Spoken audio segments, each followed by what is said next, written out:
The scent of roasted groundnuts wafted through the humid evening air as Adjeman climbed the rusted iron ladder to the rooftop of his modest studio in Adabraka. From up there, Accra stretched out like a breathing organism, alive, messy, magnificent. Down below, the heartbeat of the city pulsed, trotros weaving through narrow roads, market women balancing baskets of wares on their heads, and high-life music echoing from a nearby bar.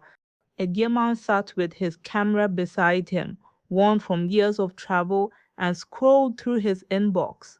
Rejection number 22 blinked back at him, the subject line painfully polite. Dear Adjeman, thank you for submitting Unseen Africa to the Global Lens Festival. Unfortunately, your submission does not align with the themes our audiences have come to expect. He didn't need to read the rest. He had read it before, with slight variations. Not dramatic enough, too positive, lacks compelling conflict. The message was clear. Unless his film portrayed Africa as broken, bleeding, or begging, it didn't matter. His hands clenched. He had poured his soul into unseen Africa. He had spent 3 years traveling across the continent, documenting the dignity in everyday African life, from the tech hubs in Kigali to the eco villages of northern Ghana, from jazz festivals in Addis Ababa to female carpenters in Sierra Leone. He had captured pride, innovation, resilience. But these stories were too ordinary for the world. Adjeman lit a cigarette, a habit he swore he'd quit after film school. He looked out at the horizon. Somewhere in the distance, beyond the blinking lights of Accra's skyline, was the ocean, a symbol to him of memory and forgetting. Ships had once stolen people from these shores. Now planes flew overhead carrying tourists searching for authentic African experiences, poverty, wildlife, and tribal dancers. He remembered how, as a child, he used to stare at travel documentaries on television. Africa was always shown in black and white, even though his Ghanaian life was bursting with color. His friends laughed, his mother danced when she cooked, and his father never missed a Sunday to polish his shoes and talk politics on the porch. But none of that was ever shown, just war, hunger, and sad narrators. That was when he first picked up a camera, age 14, vowing to change the picture. Now, almost a decade later, it felt like the world wasn't ready. Just then, his phone buzzed again. A WhatsApp message from his cousin Essie, a student in Berlin. Bro, they're using some random footage of a Ghanaian village to talk about Ebola in West Africa. Again, can't they tell we're not even near that zone? Ajimang shook his head. It never ended. He pulled out his notebook, the one where he wrote ideas in the margins of old scripts and receipts. In it, he scribbled a line from his grandfather. Until the lion learns to write, every story will glorify the hunter. He paused. That was it. Maybe Unseen Africa didn't fail. Maybe it just wasn't made for them. Maybe it was time to stop begging for a seat at their table and build his own. As the city lights flickered around him and the last orange rays faded from the sky, Ajimang made a decision. He would no longer try to convince others to see Africa differently. He would show Africa as it saw itself. The air inside the old university library in Dakar was thick with dust and memory. Adjeman walked slowly through rows of forgotten shelves, each one sagging with the weight of time. Cracked leather-bound books, rolled up maps, and unlabeled film canisters stood like sentinels of an era long buried. The scent of mildew, mixed with faint ink and paper decay, hung in the air. But he wasn't discouraged. He had come too far. Earlier that week, while filming in Senegal for his new project Adjeman, had met a retired journalist, Mamadou Diop, who spoke of an archive hidden deep in the basement of Cheikh Anta Diop University. It holds the real African stories, Diop had whispered, before the colonizers edited them, before we started editing ourselves. That's what brought Adjeman here, wearing gloves and a thin layer of hope. He descended a creaky spiral staircase into the university's archive room. The lights flickered on, casting dim shadows over cabinets labeled in French and Wolof. It felt like walking into a forgotten vault of African memory. He opened a drawer at random. Inside were photographs, black and white, carefully mounted on stiff boards. His heart pounded. One showed a group of well-dressed men and women in 1950s Lagos, sipping tea in a chic cafe, reading newspapers.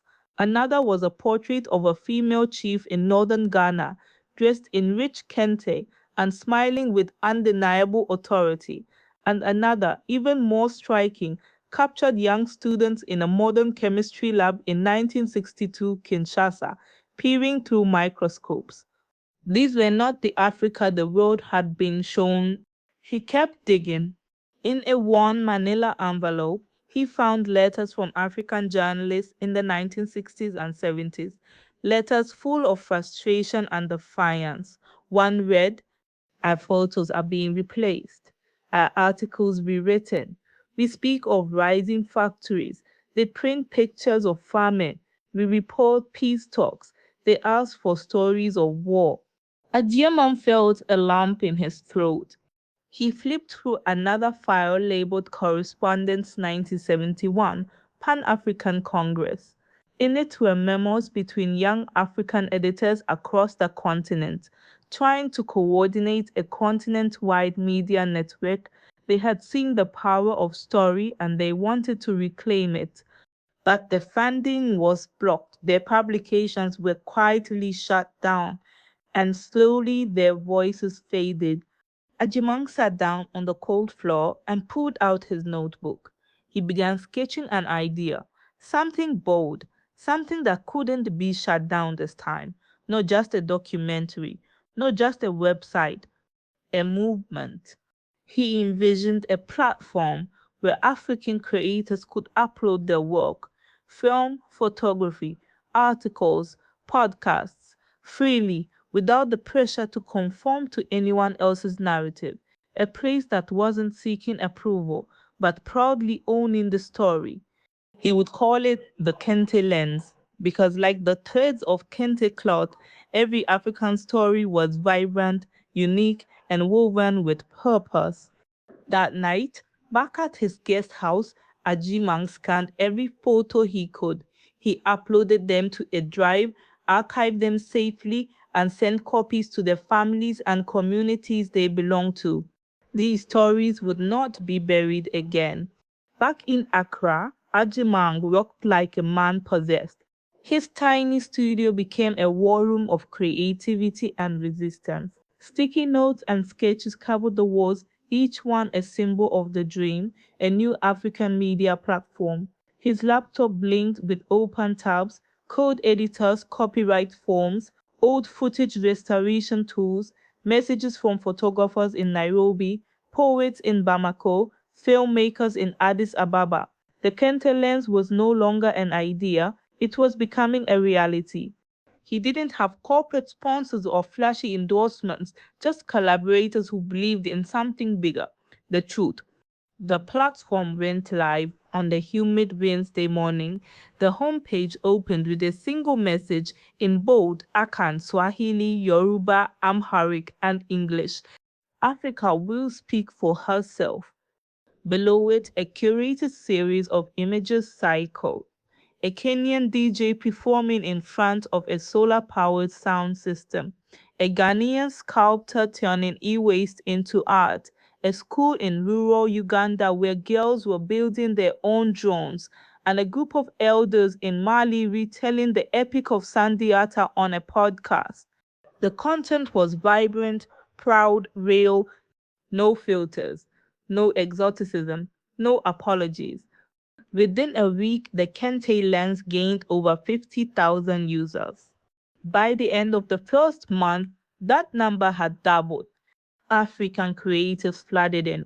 They submitted short films about urban life in Johannesburg, essays on the legacy of Queen Senga, vlogs from Sudanese skaters, and stories from Togolese midwives. Every post was like a thread being sewn into a new tapestry, Africa's tapestry. Then came the first viral story. A photo essay by 19-year-old Ijeoma from Enugu, Nigeria, titled "My Mother is a Businesswoman, Not a Victim," depicted her mother's daily routine running a successful tomato distribution chain. The final photo, a close-up of her mother's hands counting crisp Naira notes, wearing a gold ring and a look of determination, went viral across the continent. African youth finally saw themselves not as side characters, not as blurred backgrounds in NGO videos, but as protagonists. And the diaspora responded too. Messages poured in from Black students in Paris, Toronto, and Atlanta. This is what we needed. I've never felt this proud of where I come from. Finally, we are not being pitied, we are being seen. News outlets began to take notice. Some criticized the platform as selective, saying it ignored Africa's real issues, but Adjeman countered this during a fiery radio interview. We are not ignoring our problems, we are reclaiming the right to also celebrate our strength. You can't build dignity through pity, you build it through truth, whole truth. That means showing both our scars and our beauty. Soon, universities began inviting Agiman to speak. African media schools asked to integrate the Kenta lens into their curriculum. More importantly, young creators stopped dreaming of approval from foreign platforms. They had their own stage now. The invitation came with gold trim and polite condescension. Dear Mr. Agemank, we cordially invite you to speak on our televised panel. Who owns Africa's image? We are gathering experts from journalism, international aid, and film to discuss Africa's representation in global media. Your presence as an emerging voice from the continent would be appreciated. He read the words twice, unimpressed. Emerging voice, he muttered. He had been telling stories for over a decade. Only now the West was listening. Still, he accepted the invite. The set was cold, clinical bright white floors, artificial plants, and three towering screens showing clips of malnourished children and war footage as B-roll. Adjeman adjusted his kente trim blazer and walked past the cameras with the quiet dignity of a man who no longer sought validation. He sat beside the other panelist, a British journalist who had spent 6 months in Uganda and now published books on the African condition, an aid executive from a Scandinavian NGO with colorful beads around her neck, a former Hollywood producer who consulted on African authenticity for a major streaming platform. The host smiled like a weather presenter. Tonight, we ask the difficult question: who owns Africa's image? Is the continent unfairly portrayed, or are these depictions simply a reflection of reality? The first question was thrown to the producer. He leaned back confidently. I think the world is simply interested in conflict. That's what sells. Stories of suffering create urgency. It's not personal, it's just business. The NGO rep chimed in. Yes, and when we tell those stories, it helps raise money. We need sympathy to generate support. We tell what donors respond to. Then came Adjeman's turn. The host asked, do you think your platform, the Kente Lens, is too focused on positivity? Does it risk denying the hard truths Africa faces? Adjeman stared straight into the camera. Africa doesn't fear hard truths. We live them, but for too long, we've only been allowed to show half of our truth, the half that makes others feel powerful, needed, or entertained. Africa has pain, yes, but it also has brilliance, innovation, joy, spiritual depth, complexity. He paused, letting the silence sit. Then he continued. The issue is not whether Africa has problems, every continent does. The issue is control. When others control our image, they decide who we are. And when the only stories you export are of suffering, you're not documenting, you're distorting. The audience was quiet now. Let me be clear, he said. No one owns Africa's image, but Africa must own her voice. And that starts with giving the mic, the camera, the pen to her people. The moderator blinked, unsure how to respond. The other guests shifted in their seats. Suddenly, a slow ripple of applause started in the audience, growing louder. Not the forced claps of politeness, but the sound of awakening. Backstage, a young African American intern approached Adjeman. Sir, she said, what you said, it made me feel like I've been seeing myself through someone else's window. But today I looked in a mirror. Years passed. What started as a digital platform became a continent-wide creative revolution. The Kente Lens had grown into more than a website. It became a network of storytellers, educators, and dreamers. They held annual festivals in different African cities featuring indigenous languages, youth documentaries, photography installations, spoken word, and virtual reality exhibits. Students in Nairobi learned how to animate folk tales. Elders in Madagascar recorded oral histories to be archived forever. African countries that once depended on international media began funding their own cultural agencies. Governments, universities, and even private businesses started commissioning local filmmakers and writers not to respond to the world's gaze, but to look inward and ask, who are we? A.J. Monk, once rejected for being too local, now taught storytelling at the University of Cape Coast, but he preferred to be in the field, camera in hand, notebook in pocket, listening more than speaking. He no longer chased platforms. The platform had become him. One evening, after giving a lecture in Kigali, he returned to his hotel room. On the television, a European news network ran a story titled Africa's Creative Renaissance. The continent rewrites its story. He smiled. There was a clip of a teenage filmmaker from Ethiopia winning an international award. Another showed a podcast episode from the Kenti Lens being discussed in a Paris university classroom. But what moved him most was the footage of school children in Tamale, Ghana, acting out scenes from one of his old documentaries, proudly mimicking his voice.